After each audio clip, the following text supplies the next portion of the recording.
Rashawn Slater is blissfully unaware of his contract negotiations with the Chargers. The Dodgers say pitchers are getting healthy until you bring up Roki Sasaki, and a Lakers rotation player undergoes surgery. Good morning. I'm James, and this is your daily dose of sports and snark for the greatest sports city in the world, Los Angeles. This is the Faithful Angelenos Morning Report. It is June 13th, 2025. Welcome back to the Sanctum Sanctorum of LA Sports. By the time you see this clip, I'm going to be on a plane heading north for work, which sucks. But until then, we are at least going to have a bright morning by talking LA. And if you like being in the know about Los Angeles sports, clickety-clack the like button. Clickety-clack the subscribe button. There's a notification bell. Hit that. It'll let you know when we drop new content. Sharing is caring. Let people know we exist. And by all means, comment. Now, before we go through the news and notes, a very quick look at the scoreboard. There were no games involving LA teams yesterday. Meanwhile, tonight, Scum Francisco is going to be at Dodger Stadium at 7 o'clock. The Giants lost yesterday, so the Dodger magic number slides to 93. And with that said, what do you say we get to the news? Chargers left tackle Rashawn Slater told scribes at the end of mandatory minicamp that he has, quote, full confidence, unquote, that he will get a contract extension done before the start of the regular season. But there is a potential for a plot twist. He started off by saying, quote, I have no concern about it at all. Realistically speaking, I've known for a long time this is how these things go. It's not something that bothers me. It's just the business of football, unquote. Now, he's in the final year of his rookie deal. It's a fifth-year option, which is going to be worth about $19 million. A new deal is expected to completely reboot the market for offensive tackles. So the guesstimates right now are in the neighborhood of about $28 million. And then, of course, one of the scribes asked, well, hey, you didn't hold out for minicamp, which is nice. What if the deal isn't finished by training camp? To which Slater replied, quote, I haven't really thought that far ahead, unquote. So don't reach for the panic button, but it wouldn't hurt to know where it is just in case. Look, the Chargers are going to have a ton of cap space, particularly next year. So the idea that this is unlikely, that there's going to be a holdout, that they're not going to back up the Brinks truck for the guy, yeah, I'm extremely skeptical that that's going to happen. Meanwhile, Jim Harbaugh was given a clean bill of health. So he said that was for his heart, that was for his hip. But nobody checked his psych profile, which, by the way, still a little batty, still a little goofy. He went on a show and said, quote, I woke just the other day and said, I got to get Justin Herbert to the Hall of Fame. Must get Justin Herbert to the Hall of Fame. It's just one of those things you wake up at 3:30, 4 in the morning. Sometimes that's when your best ideas come, unquote. Now, who the hell thinks that at 3:34 in the morning? I wake up then and I'm like, I gotta go pee. I'm peeing right now. But anyway, the implication is clear. Putting enough talent around Herbert is the way to get to a Super Bowl. This whole thing about the Hall of Fame, put that to the side. He's just basically blustering about getting the best roster possible to try and finally get a Lombardi trophy. Because Herbert, in his own merit, you're going to hate me for saying this probably, it's a little bit more hype right now than result at this point in his career. I'm not trying to tell you he sucks. In 5 seasons, he's thrown for more yards than anyone else in NFL history to that point in their career. So he can ball. But he's never been an MVP candidate. He's never even won a playoff game, guys. And by the way, he's only 41-38 in his career in the regular season as a starter. A couple of years ago, people were talking about him as if he was a top 5 quarterback. You don't hear that now. You don't. Khalil Mack said re-upping with the Chargers, by the way, was more about winning than the money.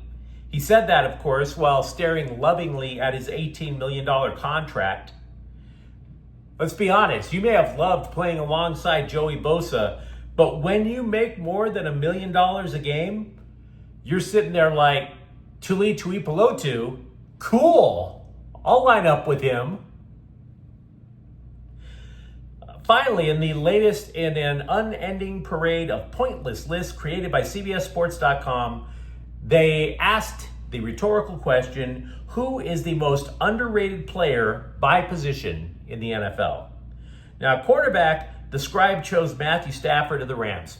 Totally disagree. Stafford, terrific. But you watch any Rams game and the announcers speak of Stafford with these hushed, reverent tones for all these years, for the years he spent in purgatory over in Detroit. You listen to announcers talk about Matthew Stafford, it's almost like they're at the Vatican, waiting for the white smoke to come out of the chimney. But the most underrated linebacker, according to this scribe, allegedly is the Bolts' Deion Henley. And you know what? That's not a bad idea. He's only been a starter for a year, so not everybody has heard of the guy, but 147 tackles in that last year alone. Now, I get if you're a Charger fan, you still feel the sting over losing Drill Tranquil to Kansas City. I hear you. But Henley's been absolutely nails. The Chargers landed on their feet with that switch.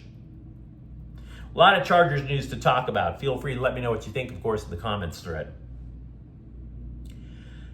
We've updated the status, meanwhile, of about 4 or 5 Dodger starters who are on the injured list. We haven't said a lot about Roki Sasaki because the Dodgers have been like, I don't know. They say he is pain-free from shoulder impingement. But according to pitching coach Mark Pryor, quote, there's not a lot to report. He's been throwing, still just light catch, and not a lot of work other than light catch right now.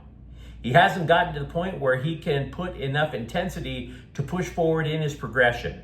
It's just a light catch. Just exercising in his throw and not necessarily pushing the throw. Who had the over-under on playing light catch at 3, by the way? If you did, props to you. But this kind of matters.